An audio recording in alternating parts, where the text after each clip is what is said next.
संगम संग्राम education channel पर आप सभी को दिल से स्वागत है। जैसा कि हम लोग पार्ट 1 वीडियो में वेक्टर पढ़ लिए हैं और आज के क्लास में हम लोग पार्ट 2 पढ़ने वाले हैं। तो पार्ट 2 में हम लोग टाइप्स ऑफ वेक्टर के बारे में पढ़ने वाले हैं कि टाइप्स ऑफ वेक्टर होता क्या है। चलिए ध्यान दिया जाए।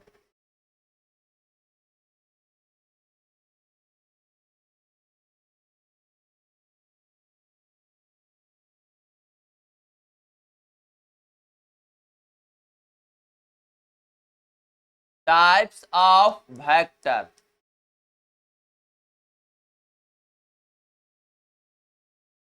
यानी सदिशों का प्रकार। सदिशों का सदिशों का सदिशों का प्रकार। चलिए आज के क्लास में हम लोग सदिशों का प्रकार पढ़ने वाले हैं कि सदिश का प्रकार क्या है। तो सबसे पहले हम लोग समझते हैं पहला शून्य सदिश, जीरो वेक्टर। जीरो वेक्टर क्या होता है, चलिए ध्यान दिया जाए। जीरो वेक्टर के बारे में हम लोग क्या कह सकते हैं, चलिए ध्यान दिया जाए। तो शून्य सदिश, शून्य सदिश, शून्य सदिश कहते किसे हैं, जीरो वेक्टर। जीरो वेक्टर कहता है वैसा सदिश, वैसा सदिश जिसका मापांक शून्य हो, वैसा सदिश जिसका मापांक शून्य हो तो उसे शून्य सदिश कहते हैं, उसे शून्य सदिश कहते हैं। मान लेते हैं कि ए है, शुरू भी यहीं से अंत भी यहीं से, यही शून्य सदिश है। तो जिसका मापांक का मिला, शून्य मिला, तो उसे हम लोग शून्य सदिश कहते हैं। शून्य सदिश को जीरो वेक्टर या जीरो या ए ऐसे दे दिए वेक्टर या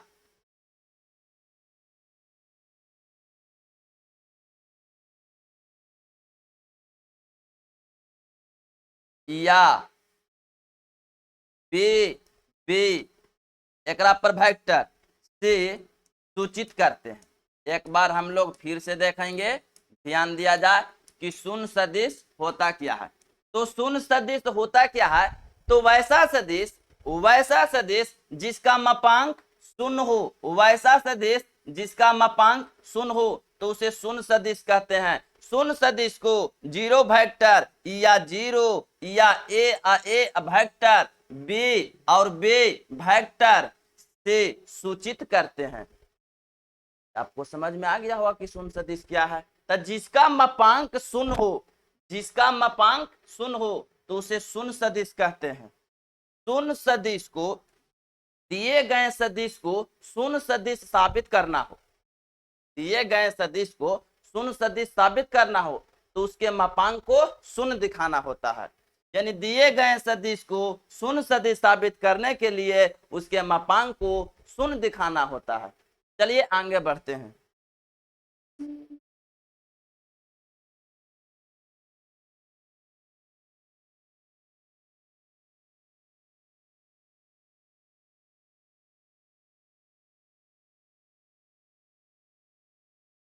दूसरा इकाई सदिश, इकाई सदिश या मात्रक सदिश, मात्रक सदिश, इकाई सदिश या मात्रक सदिश। Unit vector, unit vector, unit vector है क्या, चलिए ध्यान दिया जाए। इकाई सदिश या मात्रक सदिश जिसको हम लोग इंग्लिश में यूनिट वेक्टर कहते हैं, कहता है वैसा सदिश, वैसा सदिश जिसका परिमाण एक हो, जिसका परिमाण एक हो तो उसे इकाई सदिश कहते हैं। एक बार फिर से ध्यान दिया जाए, वैसा सदिश जिसका परिमाण एक हो, जिसका परिमाण एक हो तो उसे इकाई सदिश कहते हैं। और इकाई सदिश को एक कैप द्वारा सूचित किया जाता है। जिसका परिमाण एक हो, जिसका परिमाण एक हो तो उसे यूनिट वेक्टर कहते हैं। और यूनिट वेक्टर को एक कैप द्वारा सूचित किया जाता है।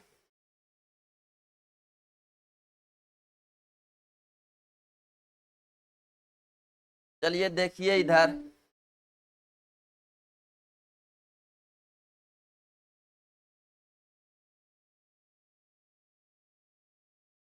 एक्स अक्ष, वाई अक्ष, जेड अक्ष। तो यहाँ हम लोग क्या देख रहे हैं, आई कैप, जे कैप, के कैप। तो हम लोग देख रहे हैं इकाई सदिश यानी यूनिट वेक्टर। तो जिसका परिमाण एक हो उसे यूनिट वेक्टर कहते हैं। यूनिट वेक्टर को एक कैप द्वारा सूचित किया जाता है। तो एक कैप द्वारा सूचित किया जाता है। तो यूनिट वेक्टर के फॉर्मूला होता है, यानी मान लेते हैं कि वेक्टर है, ये वेक्टर के अनुदिश यूनिट वेक्टर निकालना है। तो यूनिट वेक्टर को तो एक कैप से सूचित करते हैं। तो एक कैप का फॉर्मूला होता है इस वेक्टर और इसी वेक्टर का मैग्नीट्यूड, इसी वेक्टर का मैग्नीट्यूड। तो ये एक फार्मूला आ गया यूनिट वेक्टर को, और इस फार्मूला को हम लोग अगले क्लास में साबित करेंगे। अगले क्लास में इस वन फार्मूला जो है कि यूनिट वेक्टर को एक कैप से सूचित करते हैं और एक कैप का फार्मूला हो रहा है उस वेक्टर और उस वेक्टर का मैग्नीट्यूड। तो हम लोग समझ गए इकाई सदिश कि जिसका परिमाण एक हो तो उसे यूनिट वेक्टर कहते हैं। यूनिट वेक्टर को एक कैप द्वारा सूचित किया जाता है और एक कैप का जो फार्मूला हो रहा है उस वेक्टर बटा उस वेक्टर का मैग्नीट्यूड।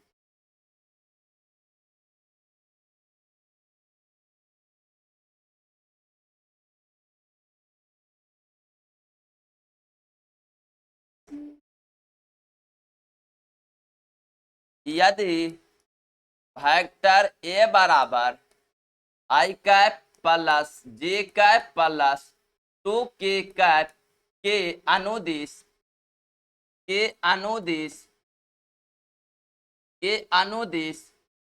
एक मात्रक सदिश ज्ञात करें। एक मात्रक सदिश ज्ञात करें। एक मात्रक सदिश ज्ञात करें। तो हम लोग देखे हैं कि इस वेक्टर के अनुदिश एक मात्रक सदिश ज्ञात करें। तो मात्रक सदिश को एक कैप से सूचित करते हैं और इसका फार्मूला होता है इस वेक्टर बटा इस वेक्टर के मैग्नीट्यूड। चलिए अब हम लोग इस एक अनुदिश यूनिट वेक्टर निकालते हैं। ध्यान दिया जाए, यहाँ से ऑब्जेक्टिव क्वेश्चन पूछता है। जैसे हम लोग सीखे थे मापांक निकालने के लिए, तो एक पिछले क्लास में हम लोग मापांक निकालने का जो सूत्र पढ़े थे, रूट अंडर आई के गुणांक के होल स्क्वायर था एक्स माने थे, जे के गुणांक के होल स्क्वायर था वाई माने थे, के गुणांक के होल स्क्वायर था जेड माने थे। यानी हमने देखे थे इस प्रकार से फार्मूला, यानी ए के मापांक को इस तरह से सूचित करते हैं और इसका सूत्र होता है root under x square plus y square plus z square. अब इधर ध्यान दिया जाए, एक अनुदिश यूनिट वेक्टर ज्ञात करना है। तो सबसे पहले दिया है चूंकि वेक्टर ए बराबर आई कैप जे कैप प्लस 2 के कैप, तो इसका हम लोग क्या करेंगे, मापांक निकालिए। तो रूट अंडर, अब बताइए आई के गुणांक कुछ नहीं है तो 1 है, जे के गुणांक कुछ नहीं है तो 1 है, के गुणांक 2 है तो 2 हो गया। अब ध्यान दिया जाए 1 के स्क्वायर 1, यहाँ भी 1, 2 के स्क्वायर 4, यानी 4 5 6, यानी जोड़ला पर 6 आ गया। यानी इसका जो मापांक निकल गया 6 निकल गया रूट के अंदर। अब ध्यान दिया जाए, हम लोग इसके में हमने क्या देखना है, यूनिट वेक्टर इतना के अनुदिश मात्रक सदिश निकालना है। तो मात्रक सदिश को एक कैप से सूचित करते हैं और इसका सूत्र होता है उस वेक्टर और उस वेक्टर का मैग्नीट्यूड। अब वैल्यू को रख दीजिए, एक कैप, इस वेक्टर का वैल्यू यहाँ वाला आई कैप प्लस जे कैप प्लस 2 के कैप, और देख लीजिए यहाँ से इसका वैल्यू है, यानी ए का मापांक के वैल्यू है, ए के मैग्नीट्यूड का वैल्यू कितना है, रूट में 6। अब चलिए यही आपका, यानी ऐसे करना चाहते हैं सबके अलग अलग, तो अलग अलग कर दीजिए, 1 बटा रूट में 6 आई कैप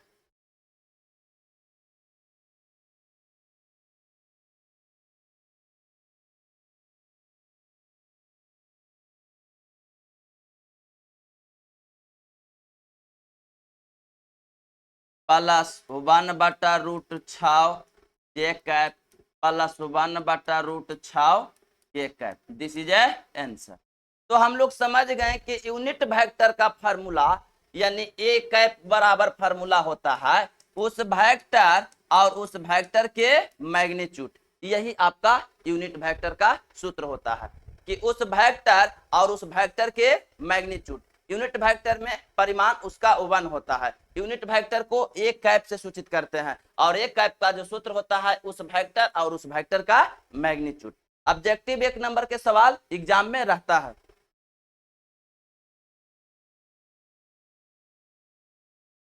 तो हम लोग 2 गो देख लिए, पहला जीरो वेक्टर, उसके बाद हम लोग देखें यूनिट वेक्टर। अब चलिए हम लोग चलते हैं सह आदिम सदिश। इस सह आदिम सदिश होता क्या है। तीसरा सह आदिम आदिम सदिश। सह आदिम सदिश इसको हम लोग कहते हैं को इनिशियल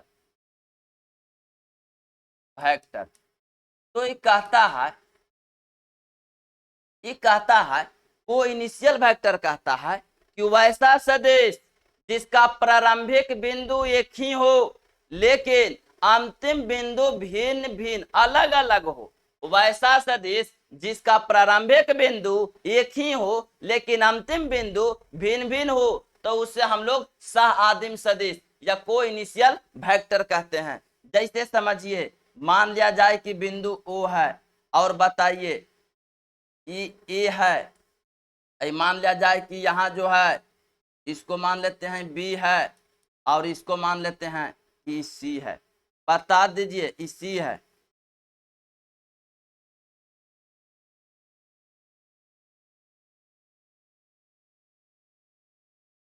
इस सी है, बताइए।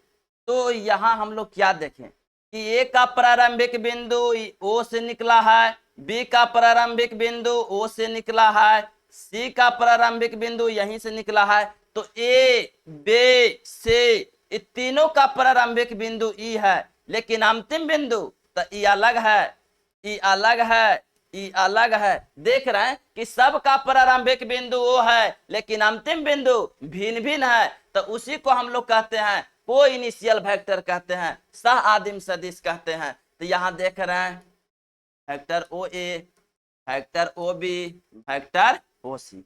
बताइए, तो यहाँ देखें कि सबका प्रारंभिक बिंदु ओ मिला, ए का भी ओ मिला, बी का भी ओ मिला, सी का भी ओ मिला, यानी ए भी यहीं से गया है, बी भी यहीं से गया है, सी भी यहीं से गया है, लेकिन सब अलग अलग जगह पर चल गया। शुरुआती कहाँ था ओ से, लेकिन सब गया कहाँ, अलग अलग जगह पर। यानी कहिए कि प्रारंभिक बिंदु ओ मिला लेकिन अंतिम बिंदु सबके अलग अलग मिल गया। तो यही आपका क्या है, सह आदिम सदिश है। चलिए आगे।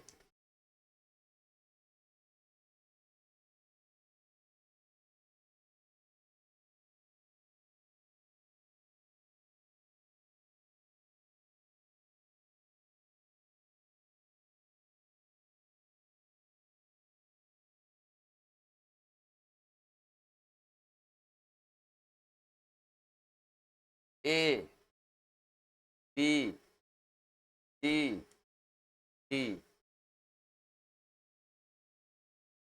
वेक्टर बी है, वेक्टर डी है, वेक्टर सी है और ई जो वेक्टर है ए है। अब बताइए कि इसमें सहआदिम सदिश कौन कौन है, देख लीजिए। तो इसमें सहआदिम सदिश कौन कौन है, तो यहां से देखिए कि बिंदु बी से कौन कौन स्टार्ट हुआ है। तो बी से ई वेक्टर बी जा रहा है, बी से ई वेक्टर डी जा रहा है। देख लीजिए इसका डायरेक्शन इस तरह से है।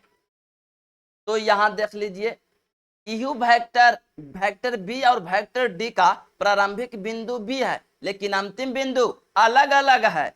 तो यानी वेक्टर बी और वेक्टर डी यहाँ यहाँ वेक्टर बी तथा वेक्टर डी कैसा सदिश है, को इनिशियल वेक्टर है, सह आदिम सदिश है, सह आदिम सदिश है, सह आदिम सदिश है। चलिए अब हम लोग बी पर चेक कर लिए, आइए सी पर चेक करते हैं। तो सी से कौन कौन स्टार्ट हुआ है, तो सी से ई स्टार्ट हुआ है लेकिन और कोई स्टार्ट हुआ है, ई तो इधर से जा रहा है नहीं। तो यहाँ से कुछ नहीं मिला। अब आइए डी पर, तो डी से ई जा रहा है, लेकिन इधर वाला कोई नहीं जा रहा है। देखिए ई तो इधर से न जा रहा है, तो डी पर भी चेक हुआ, यहाँ से भी न मिला। ए पर आइए, तो ए पर बताइए जी, ना ए से कोई इधर में जा रहा है, ना इधर में कोई जा रहा है। तो यहाँ देखें कि वेक्टर बी और वेक्टर डी सहआदिम सदिश है, इसमें वेक्टर बी और डी सहआदिम सदिश है। चलिए आगे,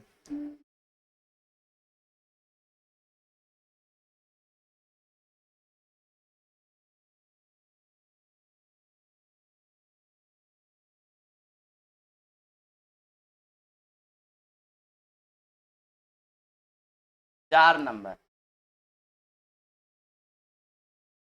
संरेख या समांतर सदिश,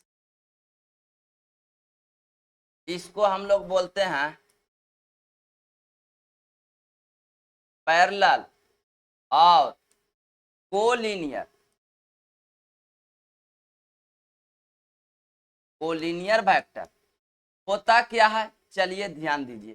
कहता है कि दो या दो से अधिक सदिश, कम से कम दो गो होना चाहिए, दो या दो से अधिक सदिश संरेख सदिश या समानांतर सदिश कहलाते हैं यदि वह एक ही रेखा के समानांतर हो। एक ही रेखा के समानांतर हो उसे हम लोग क्या कहते हैं, संरेख या समानांतर सदिश।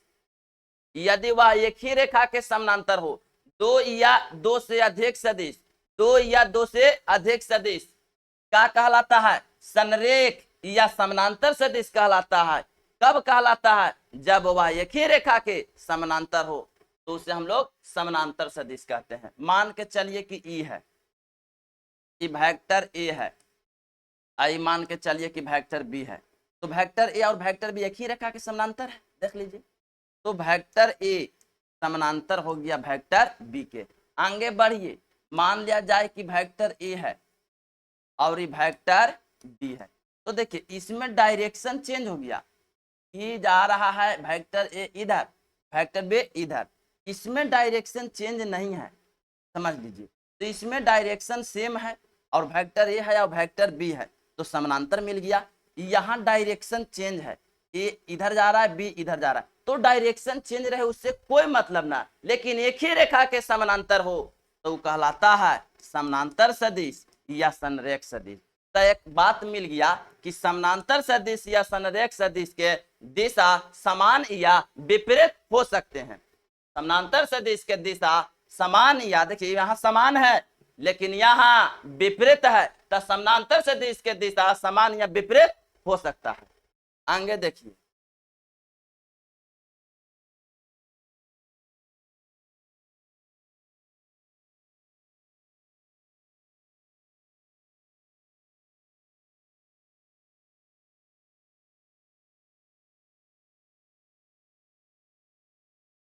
पांच नंबर, समदिश सदिश। समदिश सदिश जरा हम लोग लाइक वेक्टर कहते हैं, इसको हम लोग लाइक वेक्टर कहते हैं, लाइक वेक्टर कहते हैं। और एक छठा विपरीत विपरीत दिशा सदिश, विपरीत दिशा सदिश, सदिश विपरीत दिशा सदिश,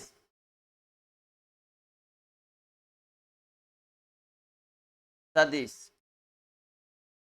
जिसको हम लोग अनलाइक वेक्टर कहते हैं, अनलाइक वेक्टर कहते हैं।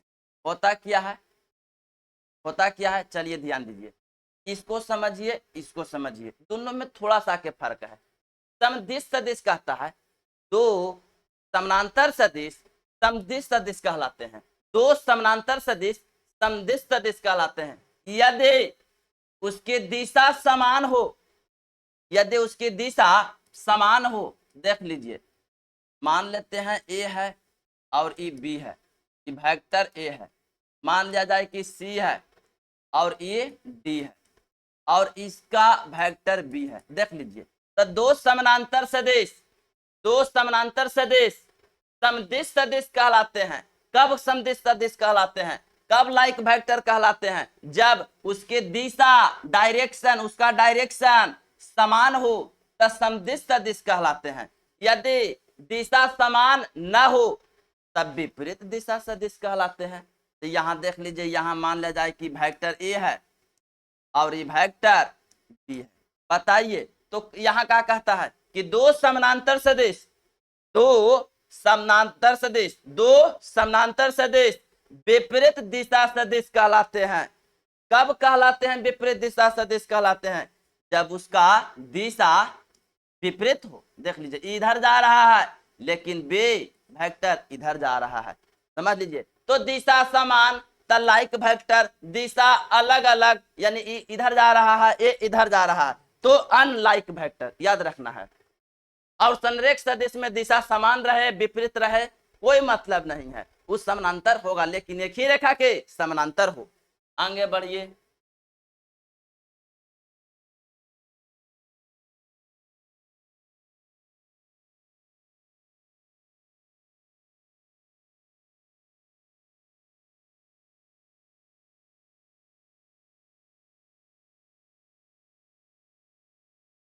समतलीय समतलीय सदिश, समतलीय सदिश, कोप्लेनर वेक्टर, कोप्लेनर वेक्टर तो कहता है कि तीन या तीन से अधिक सदिश, तीन या तीन से अधिक सदिश समतलीय सदिश कहलाते हैं।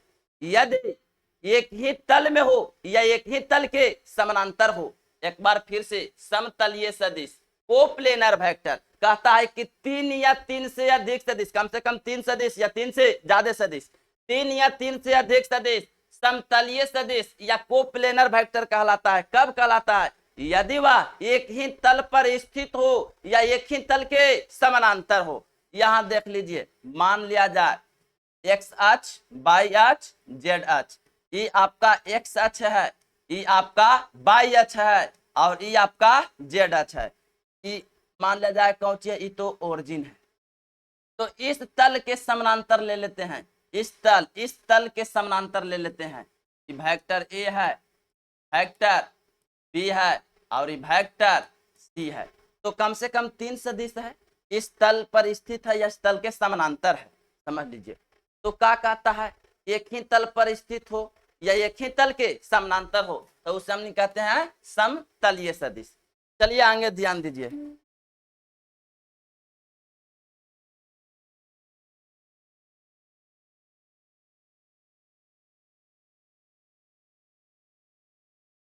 आठ नंबर, समान सदिश, समान सदिश, समान सदिश, equal vector, equal vector, equal vector कहता है दो सदिश, दो सदिश वेक्टर ए तथा वेक्टर बी समान सदिश कहलाते हैं। एक बार फिर से ध्यान दिया जाए, दो सदिश वेक्टर ए और वेक्टर बी इक्वल सदिश कहलाते हैं, इक्वल वेक्टर कहलाते हैं। कब कहलाते हैं इक्वल वेक्टर? जब उसके परिमाण तथा दिशा समान हो, परिमाण भी समान हो और दिशा भी समान हो तो क्या कहलाता है? इक्वल वेक्टर कहलाता है। समान सदिश यानी उसका मैग्नीट्यूड भी समान हो, डायरेक्शन भी समान हो तो वही हो गया कौन वेक्टर? Equal vector. आ जाइए, मान लिया जाए कि दो गो सदिश है तो दो गो सदिश है, एक वेक्टर ए है और एक वेक्टर बी है। मान लिया जाए ए है और एक बी है। अब बता दीजिए, ये वेक्टर ए है और एक है यहाँ सी और एक है यहाँ डी। इसका भी डायरेक्शन सेम है और इसका भी डायरेक्शन सेम है और इसका मैग्नीट्यूड भी सेम है। देख लीजिए, तो इसका मैग्नीट्यूड बराबर है यानी इसका परिमाण समान है। तो देखें कि दो सदिश वेक्टर ए और वेक्टर बी क्या कहलाते हैं? इक्वल वेक्टर कहलाते हैं। कब कहलाते हैं? यदि और केवल यदि या उनके मैग्नीट्यूड बराबर हो यानी उनकी परिमाण बराबर हो। देखिए, परिमाण को बराबर कर दिए और दिशा भी बराबर हो, दिशा भी समान हो। यदि उनकी परिमाण तथा दिशा समान हो तब चूंकि कहेंगे कि वेक्टर ए, इस फोटो के अनुसार वेक्टर ए तथा वेक्टर बी के दिशा समान है, समान है, दिशा समान है, इसीलिए कहेंगे कि वेक्टर ए है जो वेक्टर बी के बराबर है। तो याद रखिएगा, अगर दो गो वेक्टर मिलेगा और उसका कद मिलेगा, दिशा समान मिलेगा और मैग्नीट्यूड भी समान मिलेगा, तो समझ जाइए कि कैसा सदिश है, इक्वल सदिश है। आगे बढ़िए।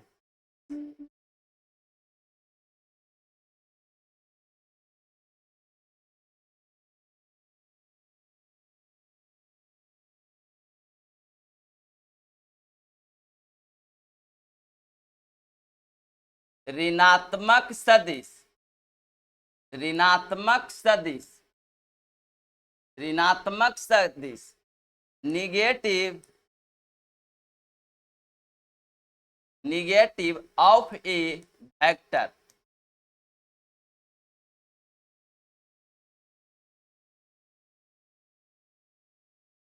चलिए क्या होता है ऋणात्मक सदिश? कहता है परिभाषा कि एक सदिश जिसका परिमाण, एक सदिश जिसका परिमाण दिए गए सदिश के बराबर हो लेकिन दिशा विपरीत हो, लेकिन दिशा विपरीत हो। चलिए ध्यान दीजिए, मान लेते हैं एक वेक्टर है ए बी, अब देख लीजिए वेक्टर ए है, मान लिया जाए यहां